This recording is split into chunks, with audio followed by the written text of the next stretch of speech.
Welcome to Command Control Power, the longest-running Apple consulting podcast. For over 10 years, we've produced weekly episodes featuring epic tales of tech support and troubleshooting, discussions about managing our clients and businesses, and interviews with colleagues and vendors.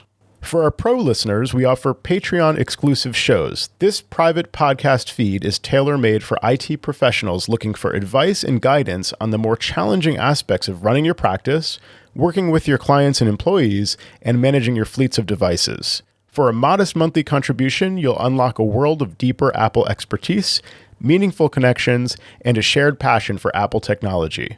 Simply visit commandcontrolpower.com and click support. And now on to the show. Welcome to another episode of Command Control Power. How are you guys feeling so far this season? Hot. It's end of spring. Yeah, you guys are in a heat wave there, huh? Yeah, it is hot. What do you think, Jerry? Are you hot up in your neck of the woods and farmland? Yeah, it gets a little warm, and then everybody loses their mind, which is weird. Yeah. We had some heat here recently, and it's actually cooled off quite a bit today. It's like a high of 70-something. It's a little bit cooler than it's been here. So it's funny. We sometimes get opposite weather and sometimes get very similar weather. But before we bore everybody talking about the weather, I know we have some juicy stuff coming up in the patron-only recording. That will be the subsequent recording today. So just to tease that, stay in there with us. And if you're not signed up, go to commandcontrolpower.com and click on support to join us on Patreon, and you'll get all the extra special content. Sam has a follow-up to share in that patron-only episode. Big news. Jerry and I are both like guessing here, trying to figure out what it is. But yeah, no guessing. You can't guess. I'm gonna have to use my poker face if you guess. And I'm going to talk about working with a client that has Control 4. So if you've done any residential work, mostly you see this type of installation where they were just getting awful network connectivity, and it was trying to break into Control 4 and trying to deal with the Control 4 dealer. And it gets pretty specific. Yeah. Stay tuned for that for you Patreon subscribers. I want to hear about that one because I definitely see those clients, and it's the kind of thing we've found a good AV integrator who's actually pretty consistently available and reliable and willing to meet with our clients and sometimes propose solutions, whereas other AV integrators, in my experience, they're not interested unless it's a six-figure job, brand new install, all new hardware, that kind of thing. We feel very lucky to have found somebody who is willing to work to try to give people solutions, even if they don't want to rip out everything and start over. But still, it's nice to know this stuff yourself. And I do have clients that have that, and just great to be able to speak intelligently about it. So I look forward to that one too, Jerry. But that'll be the patron-only episode, right? That's right. By the way, I don't know if you see, I'm drinking the elderly. It's important to stay hydrated. Now that my cup won't show. You got to hold it in front of you, Jerry. Hold it in front of you. Like, the elderly there we go. How to do the virtual background, apparently. Well, the old folks got to drink up. I'm trying to do my part. By the way, I'm also wearing one of my favorite T-shirts. My wife got this for me, and it says, "I love my Wi-Fi," but it originally said, "I love my wife," and then the E was scratched away, and it says Wi-Fi. That's awesome. That's awesome. I like it. Really good. Yeah, nice. You wear that on Mother's Day, right? Yeah. At least you get a pass, right? Because she bought it for you. So it hits a little close to home, though. That's the thing. Right.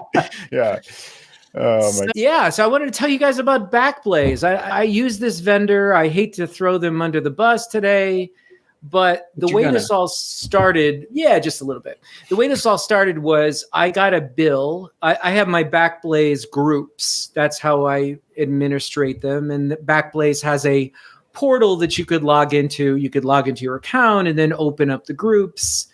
And it's okay. It's not the greatest GUI interface, but I deal with it. When they recently raised their rates, they were $70 a year. Now they're $100 a year, but we get a 1-year retention. So that actually comes into this discussion. So I have a client, one of my groups, 8 people, and I get a bill for $1,600. And I just absolutely flip out. Yeah. And I look, and I'm on a 2-year renewal, which I did not put that client on a 2-year renewal. I put everybody on a 1-year plan because I'm month to month with most of my clients. They pay through my Square account, and at any time anybody wants to part company, I can remove all the stuff that we're doing for them. And if I reach out to Backblaze, I get some money back prorated. Mm-hmm. So initially through the chat, and they're very good and they're very responsive in the chat. You can usually reach out to them and say, I've just terminated this account, because if you don't ask, they keep charging you, or they won't credit you back for the, let's say, the seat that you've relinquished when you move the client out of your group. Yeah. So unless you ask them for the credit, it just sits there and you are losing money. To their, Jerry, not to interrupt your flow, but to their credit, let's just say, I think part of that is, to retain the backup. Like in theory, you may want to keep that backup indefinitely. So in other words, if you weren't paying for the license, then you wouldn't be able to retain the backup, the previously backed up data. Does that come into play here? Not here, because I'm already moved the person out of the portal, so they get the message that if you want to continue your Backblaze account, you need to pay up within some certain specified amount of time, 7 days, 14 days. Okay. So the client gets that email, and then they take over the Backblaze account or just let it lapse, and then it gets deleted. But I'm just talking about a blank open seat that gets credited back to me when I move them out. Right. So if you don't ask, selling you a license that you're not using, basically. Yep.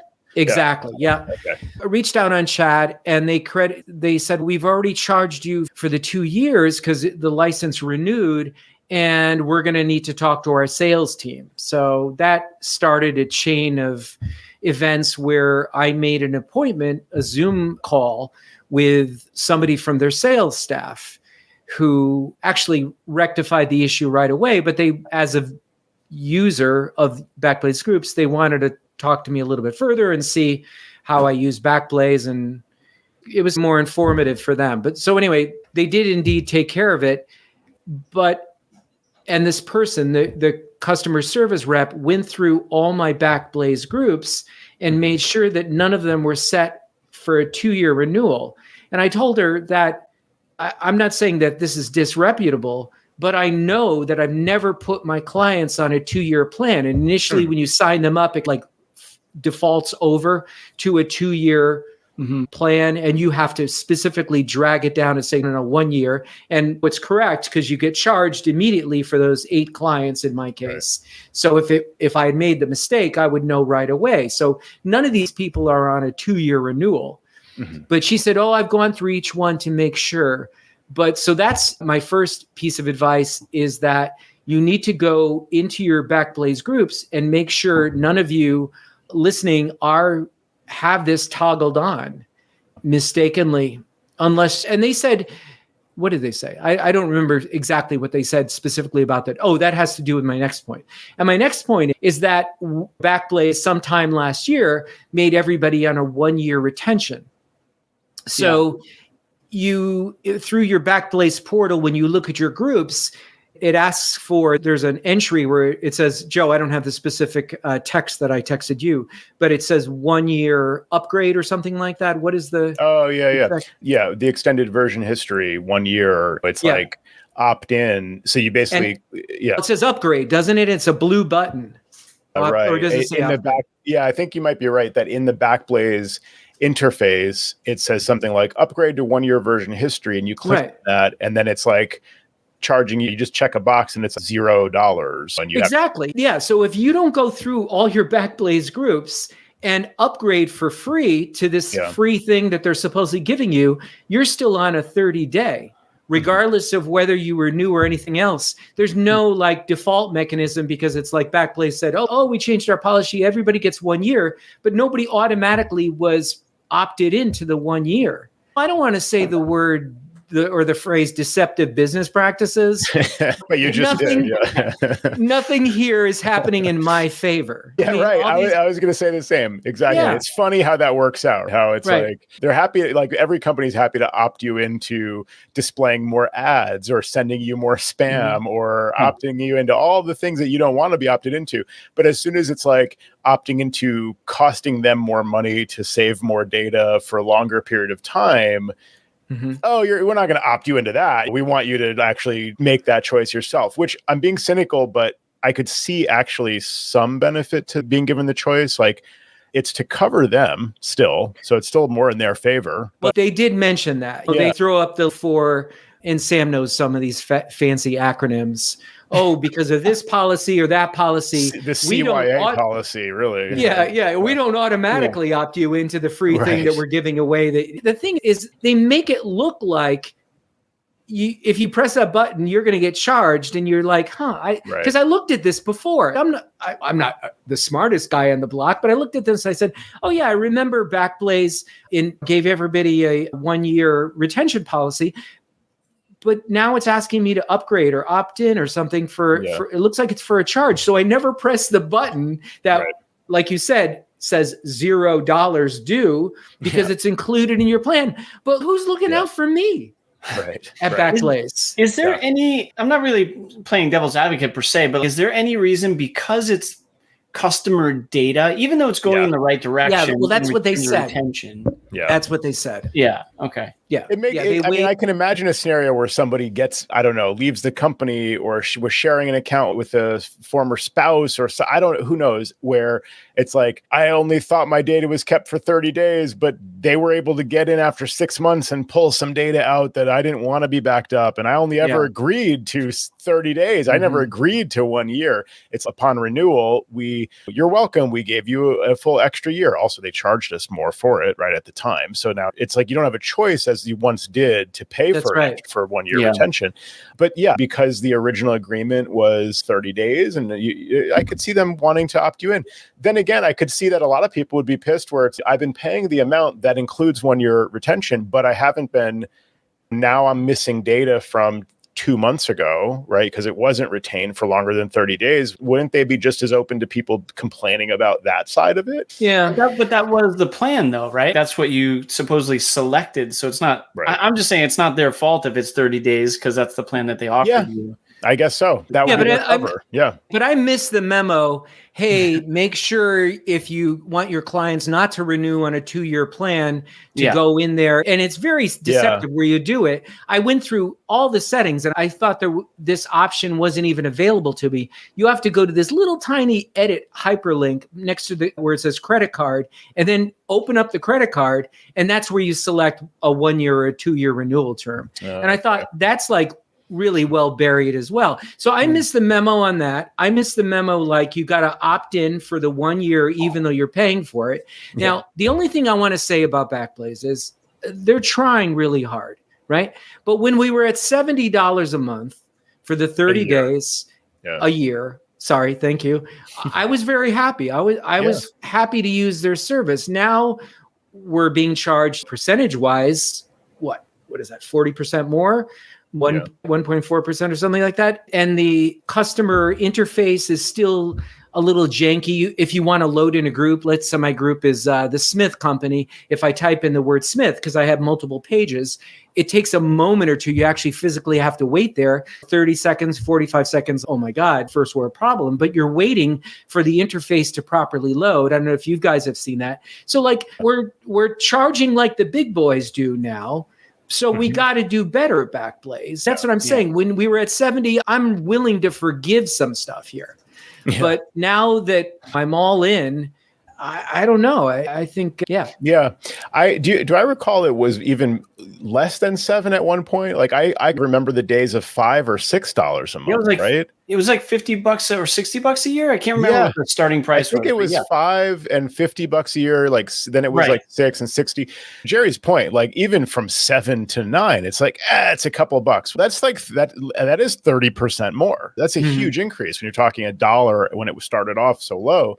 So let alone 5 to now 9. That's a significant increase, and with some additional features, the 1 year version history, et cetera. But I agree with you. And I think I have seen those big renewals come up as well, where I have opted in because you save money versus paying, you pay for 10 months, not 12 months out of the year. So it's a way to save a little bit more money.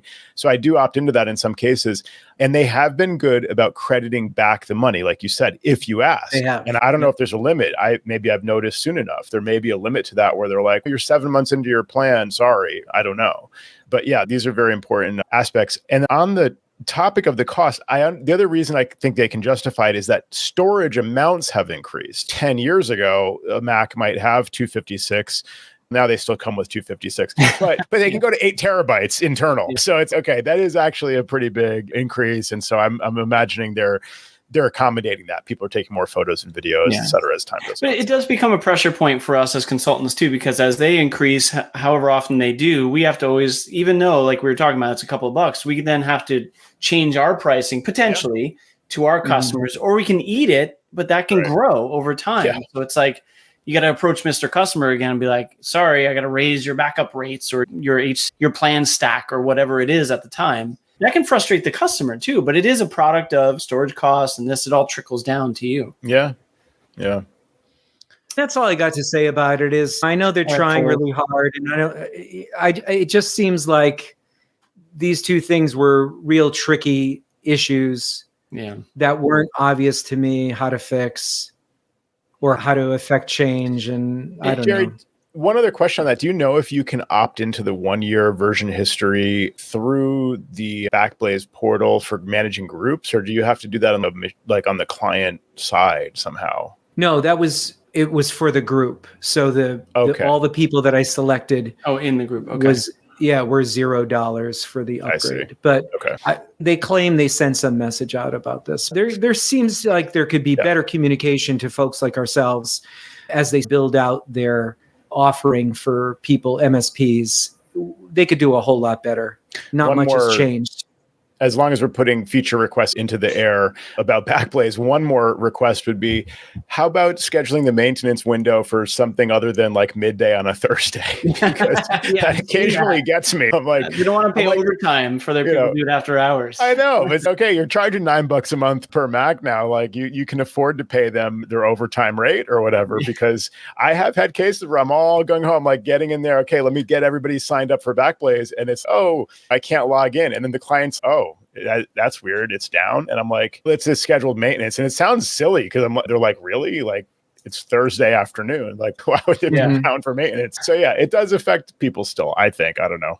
Maybe I wonder, all jokes aside, I wonder if they've looked at statistics as to when restores are happening or whatever. And Thursday afternoons seem to be slow. Let's do it. Yeah, then. Good point. Yeah. Yeah, they responded to that at one point. I think in the Slack channel, some representative from Backblaze weighed in and they're like, we found this was the optimal time for our customers to do it. I have a theory on this. So either they need to do it during their workday, and if they have an heck moment, they need to build in enough time to backpedal with all their engineers on site and not pay overtime. So either they don't want to pay their employees overtime to do this during off-peak hours, or nobody wants to do maintenance during the day. So they get off with all the data that they use. And I don't know what they're using on the back end, like S3 or their own stuff, that they're being offered a better rate to do it in the middle of the workday because nobody wants to do it then.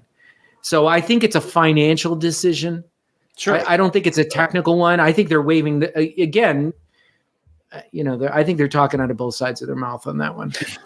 Yeah, I'm a conspiracy theorist, actually. And so, yeah, I know you're still bullish on Backblaze though. You're still going forward with them. You like them. They're no dolly drive. I get it, but you're still your backup of choice. Yeah, like I said, they're trying really hard, and they were very nice on the phone, and they listened intently, and they're like, "Oh, good, these are suggestions we need." Yeah, I'm like, you know what? We take your feedback seriously.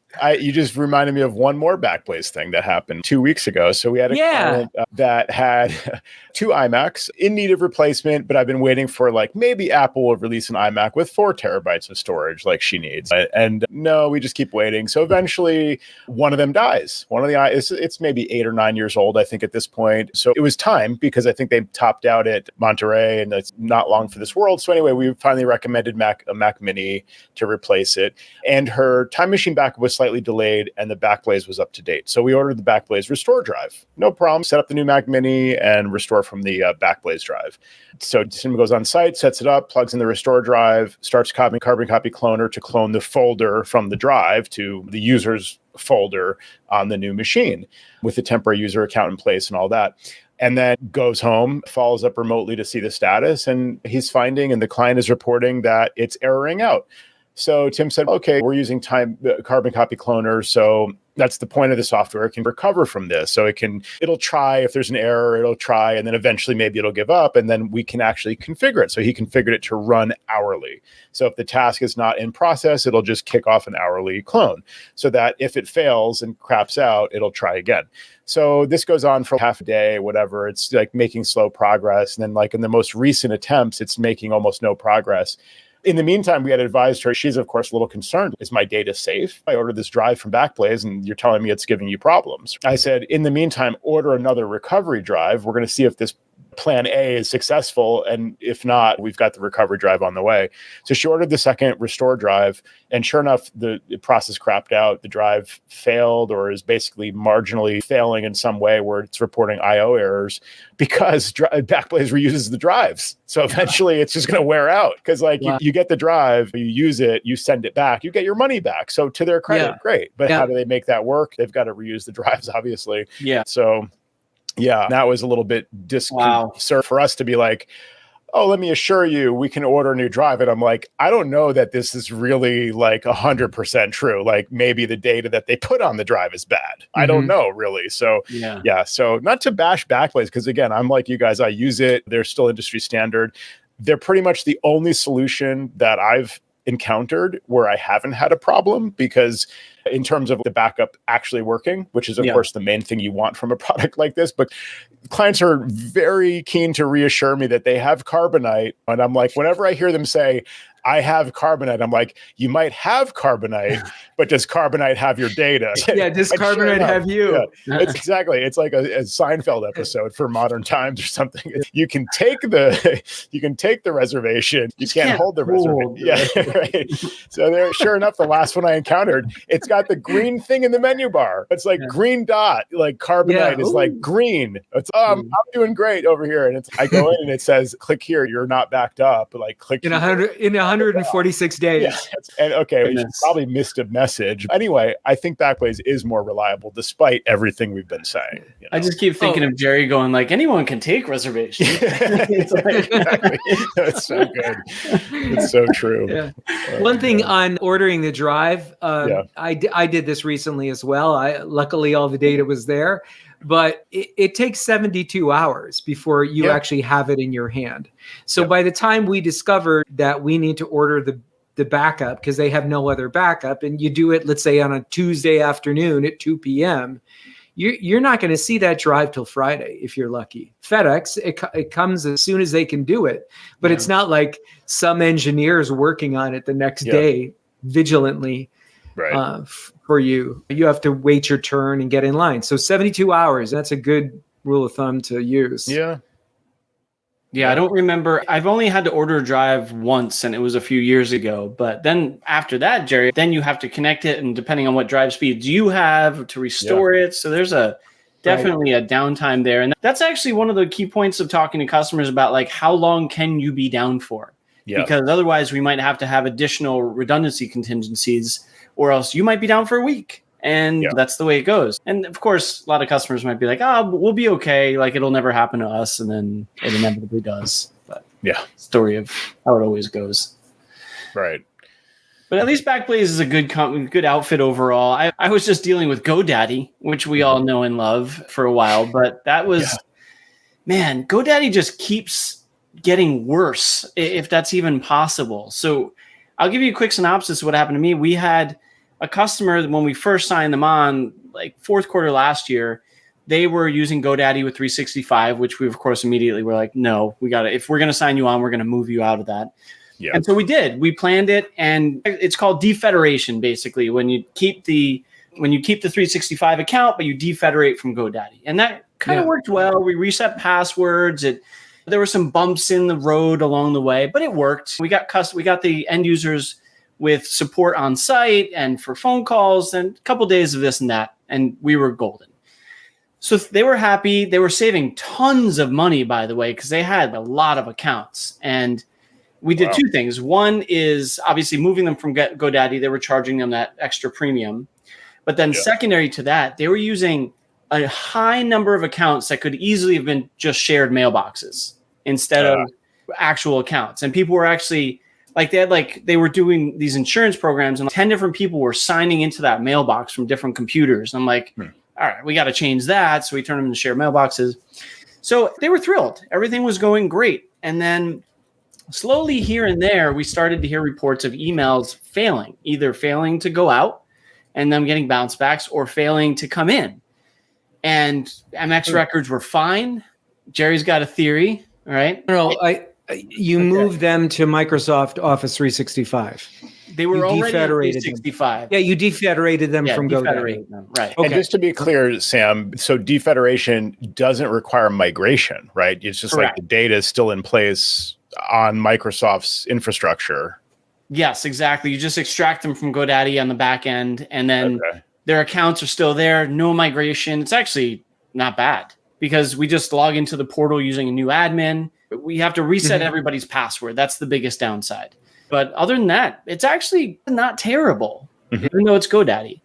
Yeah. So beyond that's when we had the trickle effects of some of the emails working and some of them not. And we started to just fix what we saw here and there. We said, oh, this could be like, because some of the errors were a little vague. They were like, it could be your SPF record. And we're like, nope, ours is fine. Or it could be DKIM or whatever. So we would troubleshoot here and there. And sometimes we would get to the bottom of it. And sometimes the other person on the other end wouldn't reply. But to bring it to current times, which is a few months later. What were you seeing specifically? What was happening? The email wouldn't go out? Both outbound and inbound sporadically would occur. And if it would go out, it would bounce back, or what would it do? Yeah, but they were very vague errors. So it wasn't like specific. It said it was really interesting. I'll try and bring one of them up and maybe throw them in the show notes. But they would say like, when we see errors like this, it could be this. And I was like, that's interesting. It wasn't like very specific. But after a little while, we started to see some specific errors. And I'm not sure what the indication is where that started to change. But we would see an indication towards a Proofpoint DNS record, so MX record, which for any of the listeners that aren't aware of Proofpoint, it's basically a filter tool for inbound and outbound to catch spam and do things like that and protect the user from getting stuff they shouldn't. And Proofpoint is what they had with GoDaddy, and we disconnected it all. Or so we thought. I have a theory. Yeah, go ahead. I have a theory. So was it when they were emailing someone who happened to be a GoDaddy email user that the problem occurred, or when a GoDaddy email user was emailing them? Close. It was more specific to Proofpoint, but I think you're on a theory there. Okay. And Proofpoint, that was something that's a service of GoDaddy that they offer? It's an independent service. Okay. One of my customers actually uses it, but GoDaddy offers it just like 365 to filter out the mail. Got it. But what we started to see was the messages would show a clear indication that there was a GoDaddy DNS, or excuse me, a Proofpoint DNS record in the message and saying it failed. And then it would start to say, this user doesn't exist. Okay. And so we were scratching our heads. We checked everything on the DNS side. We reached out to GoDaddy. Of course, they were terrible at support. Oh, so it's someone that's using a Proofpoint on their side. Okay. Yes. So Proofpoint never got the update from GoDaddy that like this is no longer a customer of yours, essentially. Correct. Okay. So we reached out to him a second time. This was like a couple months ago. And I reached out to support and they're like, okay, yes, sir, we'll cancel the service. You have to say, I understand or something like that. I'm like, I understand. Just do it. Just make it happen. You know? I understand. Do you understand? Yeah, I know.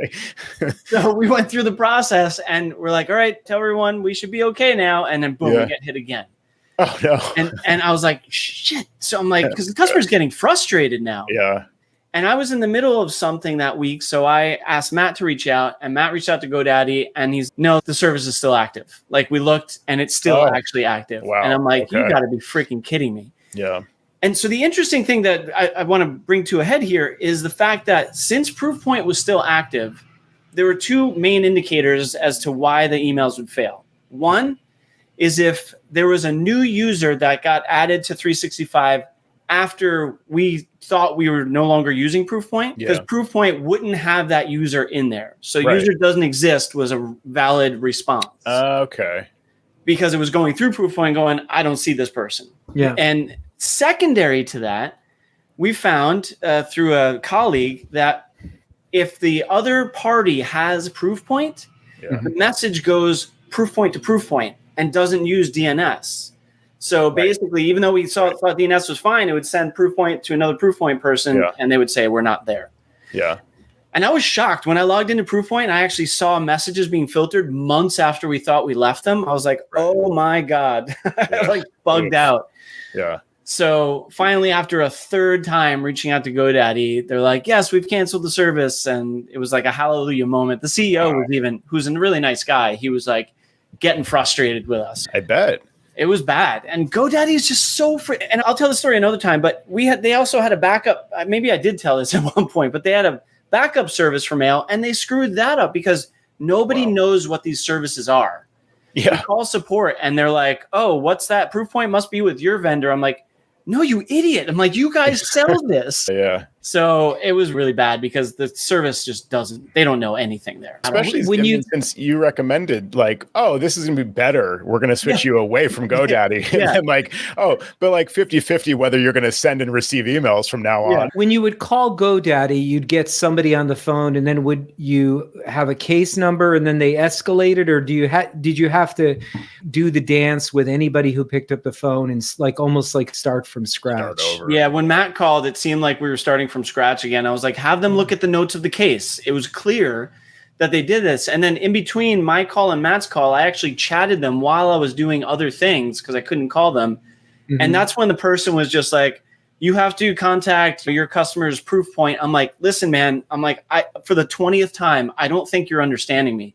Proofpoint is through you. You guys have it. And he just wasn't getting it. I started writing in caps, which I never do. Like I was just all caps, just messaging him going. Let me guess, you were on a boat in Long Island Sound when you were texting because you decided you wanted to take the day off. But so anyone who answers the phone at GoDaddy for this particular point, the issue you're having, they're capable of, in theory, handling the call, or do they have to pass it on to some other second tier mucky muck? That's what usually there's like. The first tier is just useless. That's immediate. But I try and tell them, no, you need to contact. They're like, is this email? I'm like, yeah, specific to 365. Proofpoint. They're like, what's Proofpoint? I'm like, just get me to 365. And we try from there. But again, those tiers don't seem to be helpful. And then can you tell the second person you're talking to on the phone, are they like texting somebody in some other division for answers, or they're actually their answers are delayed? So it could be I'm waiting and then they respond, that kind of a thing. Yeah, it was really bad. It was really bad. I don't know. There's no recourse because we stopped using their service, so I can't even get a refund. It's just, I don't know. The customer's happier now, and we tried to explain that it was GoDaddy. Hopefully that's good enough. Yeah. It makes us look bad. Yeah, that's super frustrating. That's been my experience with GoDaddy hosting Microsoft 365 as well, which is that it's the worst possible scenario because you're paying more money and you don't get support from Microsoft. Maybe I don't know if that's changed at all, but last I knew is if GoDaddy, it's a program that I'm pretty sure Microsoft created for GoDaddy, like wanted to sell this service. So it's like there's some kind of agreement on the back end between Microsoft and GoDaddy where GoDaddy is your point of support and Microsoft can't support you even though it's actually hosted on their infrastructure. It's their product, obviously, but they will not support you.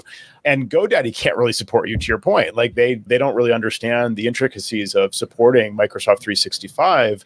That's just crazy that they're selling services that they don't even know. It's not even like on their radar, on their screen of this person has this service. It's just wild. It is wild. It took me the better part of 2 months to get someone there that understood their backup piece because they were backing up they called it their email archive service. Okay. And I was like, I want to retain that because that's got historical data. Who's it with so I can keep it? And 2 months. We're trying to find the right person to help you. And who was that with? Barracuda is what it turned out to be. And so how did you get a hold of that? I finally got who it was at Barracuda, and then I contacted Barracuda, and they gave me the name of a reseller or a client that they work with. And I contacted them, and I said, can we just transfer this or just keep it intact? Just take it out of GoDaddy and have you bill the customer. And they were able to do that, thankfully. So it's with another reseller now. Correct. Not GoDaddy. But again, this is a great country. Like, it's so wonderful. I have a client who's with Intermedia. Intermedia is doing the same thing where they don't want to do their email anymore. They just want to resell OS 365 services. Right. Yeah. You know, like It's why really- would you? It's resellers all the way down. It's like there's somebody holding the bag at the bottom. There's like somebody who created something at the bottom, but stacked on top of that is like people that are just reselling and maybe adding a little value or being a point of contact. There's real value that's there if you are showing up and you're answering the phone and you understand the thing and you're acting as a translator or an integrator or whatever. That's the best case scenario. But in a lot of cases, like you guys, you're both pointing out, it's just they're happy to sell you, like just to make the markup on it and then be done with it and hopefully never hear from the person. So it's like home automation audio installers who sell Control 4 systems. They just want to make the big kill. Yeah. And move on. They don't want to support it. It's absurd. It really, truly is. That they don't even know what the products are called is beyond me. How would you not even know that? Messy. That's messed up. It's really messed up. But thankfully, we're out of their hold, their grasp, so to speak. So I think we're okay now. So and this is the proverbial question on our show, how do you bill for something like that, Sam? See, that out for that was tricky because normally, and I know our listeners might beat me up about this, but normally we bill for our time, but this was something like we said was going to be fine and it wasn't. And we're holding the bag, even though we're like, it's these guys, it's these jokers over here. Mm-hmm. So I was very cautious on my billable there. Plus they're an all-in customer. So there wasn't a lot. Like normally this would be a project if we had planned for it, but the project was done. We closed it. We billed for the email migration. So I wasn't about to be like, here's 10 hours of our time because this was so frustrating. Yeah. So we billed them a few hours just for our pain and suffering to make it like so that it wouldn't be a tough pill to swallow for them. And the other aspect to this is it's tough because as you're dealing with this, you have to make your client somewhat understand what you're up against and this nuanced infrastructure that is in place and what you're doing and the pieces that you're moving from this position to this position. They don't want to know that for the most part, but in order for you to at least save face and be the reputable company that you are, you have to explain to them, at least on some level of understanding, what you're doing, right? Yeah. Right. It's extremely difficult you're the face, but there's a back end that's not good. And you have to, I don't know. It's very tough, but we thankfully had, like I said before, they're a very reasonable client, but even they were reaching their edge. And that's how things are really bad. Yeah. I could just think of some client going, oh, wait a minute, speak English here. Yeah, trying to tell them like, oh, no, it's not us. It's them. English. Yeah.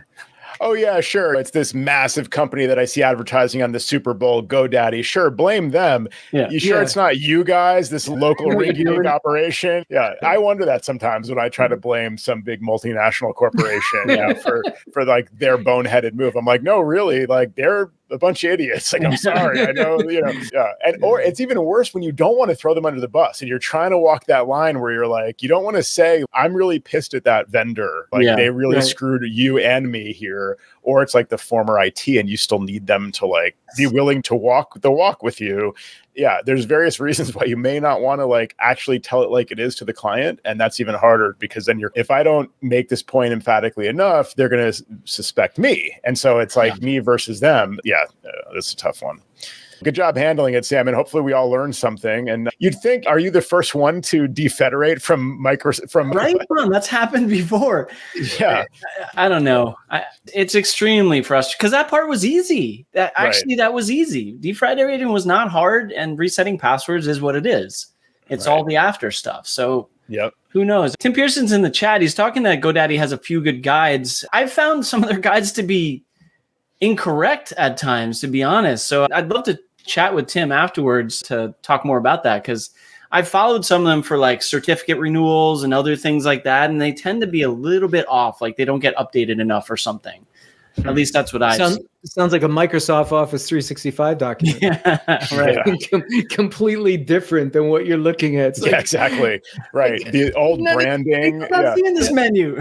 Old branding, old screenshots, like the link. Yeah, it's just, I'm like, it's a guessing game. I'm like, is it just me? Am I the one that's like woefully out of date with when did they rename Azure? That was 6 months ago or something. Now it's Entra. It's okay. Like, why? There's never an Call it what you want. Office 365. Now it's MS3. Like people using the shorthand of O365. I'm like, they don't call it that anymore. Yeah. Like it's not that. It's called Microsoft 365, which can refer to Exchange hosting. It can refer to hosting Windows in the cloud. It could just be like, it's Microsoft 365. We're here for you, except on leap day. I don't know. like maybe they should rename it next. Like when's the next leap year? They should call it Microsoft 366 that year. Change it back. Like update all the knowledge base articles. Yeah. Oh man. Yeah. Or like April Fools, we renamed it. Yeah. Anyway, but all right, we got a little bit left on the public show. Jerry, you have anything pressing, or I have a couple of random things I could bring up? If you put this out on Slack, everybody says, I don't use Apple Mail, but I know you guys use Apple Mail. And I use Apple Mail because I use Daylight, but now Daylight will work with 365. It'll work with Exchange or the Outlook. Microsoft Outlook. Yeah, thank you. What is it called this week?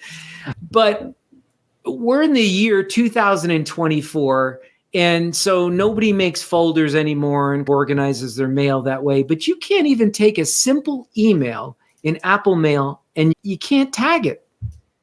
So if you're looking for it, you just have to hope in your Spotlight search or the combined search in the Apple Mail window that it brings it up. If we could tag this stuff, that would be wonderful. We could assign a color to it or a stupid flag to it.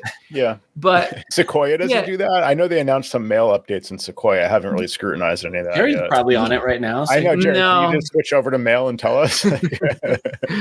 I was interested to see if anybody mentioned that. I didn't see it mentioned specifically, but of course, Small Cubed had that product that doesn't work with our current operating system, Sonoma. That went away. And it looks like right now their development of some product that does work with Sonoma and newer operating systems is at this point still vaporware. So it's just a simple request. We can tag notes in the Apple Notes app now. Why can't we tag a piece of email? I don't get it. There's so many things that I don't get about Apple Mail calendar, like the feature losses and the lack of synchronization to be 100%. I just had it again with Apple's calendar app because I'm still using it because I don't know why I admit to it, but I do. And I actually, when it doesn't sync, that's a problem, obviously. But sometimes when it doesn't sync, I actually found this out the hard way. I created an invitation. I sent it out. I was like, where's the customer? I'm on the call waiting for them. I look, they never replied. I realized even my invitations don't go out when the syncing stops, and they never got it. The one thing that I found that consistently does help is to kill the exchangesyncd service through Activity Monitor. So quit your Apple apps, kill exchangesyncd, bring it back, and within a couple minutes, the sync kicks back in. That's the best way I've seen. I'm sorry. Is this Windows that we're talking about? Like, why are we like, why is that a solution in 2024? To Jerry's point, it's 2024. Like we're talking about killing the daemon. I know how to fix mail, kill the daemon and relaunch it and all this. This is ridiculous. I had a client today running 14.4.1. She must have deferred the updates last couple weeks or whatever. 14.5 is out. She should have updated. She hadn't. And she's an Apple Mail and her email stops working. So I get connected. She's copying and pasting the password from a Word document, which is full of information that should not be in a Word document. And including like Gmail accounts that I'm not even aware of, when they think that they have to create a gmail.com address just to access like Google Sheets or something that they're using internally. And it's like company name .spreadsheets@gmail.com. I'm like, oh man, this is uncovering so many more problems that I don't really have the bandwidth to tell you is a problem right now. But okay, so we're copying and pasting the password. Because it's coming from Word, there's spaces and extra characters around it. I'm like, that's your first problem. So let's copy and paste the right stuff here, which wasn't actually the problem. So we copy and paste the password in. Great. It asked for MFA in the Microsoft Authenticator app. So she goes in, she approves it. Done. It goes to the spinning gear thing, and then it's supposed to go away, and now it's done. The spinning gear is there for a second. It goes away, and it comes up with a stack. It's like an error on top of a panel, how like the interface is just not designed to do this. It's displaying an error where it doesn't expect one, and it's like, something about an unknown error or something like that. And so we're like, all right, let me restart, try it again. No, let's try it in internet. Yeah, yeah, exactly. It's like the Google Snap thing. And like now we're trying, if it doesn't work in mail, you try it in internet accounts and system settings. So we do that, dance, it's not working. Turn off but it looks like the account is okay. Anyway, so we turn off the features of the account, we quit and reopen mail, restart, come back, turn it back on. That doesn't work. Delete the account entirely. I'm like, all right, let's delete the account, recreate it. Surely that will work. Nope, same error. I'm like, all right, well, you have an update that you didn't do. Let's do that update first. And then sure enough, that worked. So 14.5, create the account, no problem. So I don't know why 14.4.1 just craps out in mail and internet accounts and everything else, and 14.5 fixes it. Maybe if she had updated, everything would have just kept working. But still, it just all feels so unreliable all the time. Kill a process, reboot, update, quit mail, reopen it. Maybe then it'll sync. Delete the account. Really? I just can't believe we're still in this mess with. And Outlook is similar too. I was complaining about I don't know if I ever followed up on this. Somebody in Slack gave me a solution. I have clients who are in Outlook, mostly in Outlook, and one of them was complaining that when he goes to read an email, it's blank. I'm like, oh, no big deal. Can't read your email in your email client. And I'm like, how long has this been going on? Because this was like a while I have you. He's, like weeks now. I'm like, okay, what's really? And I just go in and I click reply, then I can read the email in the reply. You mentioned that on another show, actually. Yeah. So I just have to be careful not to click anything because I might accidentally send the reply. I just want to read it. I don't want to reply. I'm like, this sounds like a mess. And he said, yeah, some other people are having the same issue. I'm like, and you don't even think to tell me like this is going on? Like, this is why we're here. So I troubleshoot. I couldn't figure it out. I put the call out on the show, got a little bit of guidance, and then someone, I can't remember if it was live or in Slack, suggested a font issue. And sure enough, they have Connect fonts. They have a bunch of fonts that are activated that internally they're working on refining, like whittling down their list of active fonts. But like in the meantime, everybody activates like 300 fonts or something. And so it was one of our listeners, Joe, that commented in the chat live with you that it might be a font issue. That solved it. They were right. That absolutely solved it. And there was a couple of steps which were to like deactivate whatever fonts you don't need. Obviously, also go in Connect Fonts. There's a built-in clean caches or something, I believe. So do that. And then I can't remember if we needed a restart also. But sure enough, that solved it. But just to point out that things happen in other apps as well. But mail seems to be like decades now of complaints, essentially. Yeah. I'm thinking about setting up a launch D item on my Mac, just like every 4 hours, it just kickstarts exchangesyncd, just so I don't run into that again. Wow. Can you tell us and our listeners, remind us one more time what machine you actually are using? What kind of computer? I know you have a Mac, but do you have an M2? I'm not so sure anymore. Is it a MacBook Air? What do you got? You got an Intel Mac? What's going on? I have an M1 Pro. So 16 gig. But why you ask? What's the impact there on I don't know. Just like you shouldn't have to do that. That sounds crazy. One would think. Yeah. Right. No, I've definitely seen that with clients too. And they're running our recommended solution. They're up to date. They're using mail for Microsoft 365 hosted email. And they'll call me and be like, I don't know, it's not syncing, whatever. And I'm like, oh, here you go. Let's quit mail and reopen it. And now it's syncing. It's like, get mail doesn't work. Clicking that, like telling it to sync all accounts doesn't work. You have to quit and reopen mail. So it's probably doing what you're describing, Sam. It's probably killing that daemon and then relaunching it when it reopens. But yeah, why is that necessary? I don't know. And Jerry doesn't seem to have these problems. Maybe it's like just install everything you encounter online and have it all running in your menu bar, and that'll always be in beta. It solves everything. Yeah, there you go. Beta. Maybe that's it. Betas work. In all fairness, I'm only running, and as of yesterday, iOS 18. I got some thumbs up to do that from the folks on Slack with their daily driver. And they're like, we did it. It's fine. So I did it on my watch or my phone and everything's good. As a matter of fact, when I updated to this first beta version, developer beta, I was really hard pressed to find stuff that's new because it reboots and it looks the same. When you got to fiddle with it and you can change your desktop configuration, or your screen, your home screens. Two things before we go. I was doing a little bit of home organization. We've done at our home a number of upgrades that required vendors to come in and do work, whether it's a water purification system or adding air conditioning to the house. And if we ever decide to move on, I wanted to have all these documents, what we paid for it, where's the document, where's the receipt. And so I did a little numbers chart, but some of the scans that I did were PDFs, and I had used products like PDF Pro in the past to do OCR, and the one that comes with the ScanSnap, which is I can't think of the name of it. But anyway, you can actually OCR to PDFs as a services, a quick, what do they call those? In services. It's not even in services. It's in Finder. If you select... Like a quick action. They call it a quick action. Yeah, these quick action. Yeah, I have a link to it. We'll put it in the show. There's a woman who's a podcaster. Her name is Allison Sheridan, and she's had different solutions along the way. At one point, she was invoking Hazel to do this, but you could basically invoke this Apple script that puts it right into the quick action. So you select the PDF, you right click on it, runs the Apple script in the background, and all of a sudden you've got a duplicated version that is hyphenated and it says -OCR. So it's a real handy little utility to have in your Mac. That is and nice. The final thing that I'm going to share with you is our daughter recently dropped her phone, and we have Apple Care Plus on it.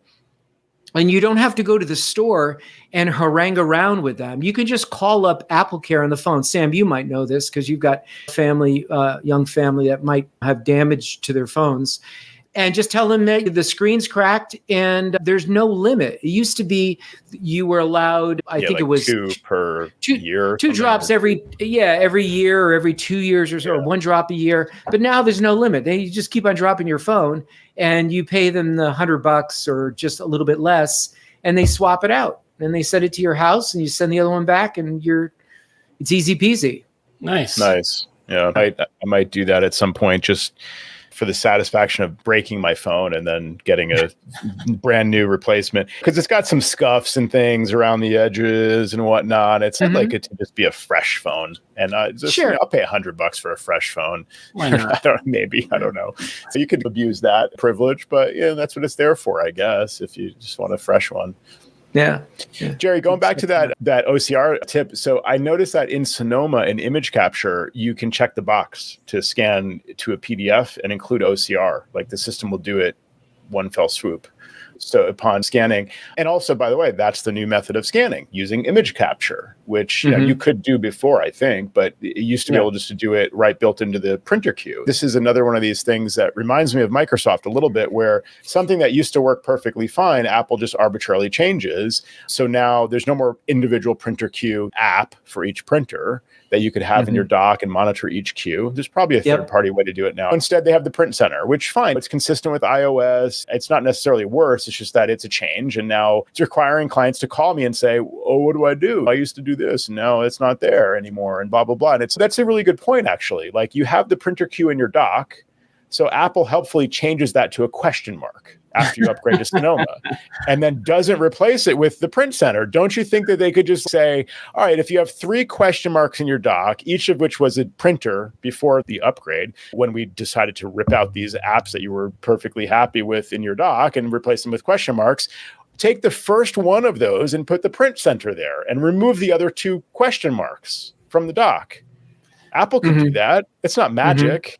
Like, I could probably do that with a Apple script or something. By the way, that's the 3rd time you hit your microphone. 4th. Sorry about that. I just want to say, I think today Joe is extra spicy. I feel like he really is. I like it. I'm constrained to my chair because I'm using my built-in camera and not my standing desk camera and all of that. So now I'm just because I'm constrained to my chair, my hands are flailing. So yeah, that's what's happening. So to respond to your image capture, that's for new documents. But if you had existing scans, it's just so great to go into Finder and right-click on it and do a quick action, and it just does it behind the scenes. So nice. That's great. Yeah.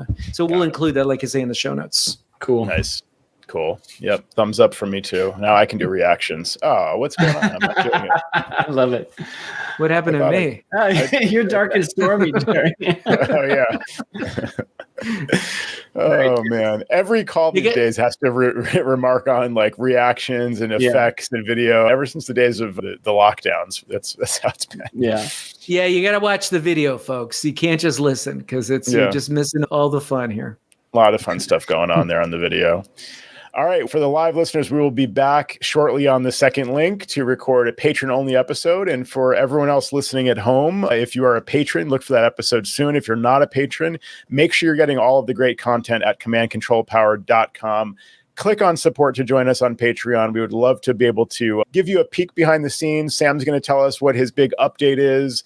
And I'm going to share some other really interesting things, conversations about battery backups for your home or business that are not like the old school UPSs, but lithium battery based. I'm going to talk about my new internet connection, which now goes through, I don't know, it goes through an NTD, and it used to not go through an NTD. So I can tell you guys about that exciting development and some other, Where do I sign up? Yeah, please, Jerry. I want to learn about NTD. You're going to want to know this, believe me. Yeah, so join us there, and thanks everybody else for listening to Command Control Power.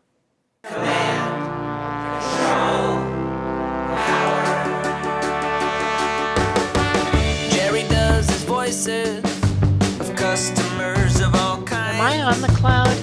Joe spins his deeply detailed yarns all the time. I have a whole story about this. Sam is on the road again, phoning in from a hotel. At least we know where I am. Half a century combined of Apple expertise right now. My Mac is slow. Have you tried restarting? Well, the fans won't blow. Have you tried restarting? But my data is gone. Have you tried restarting? I dropped it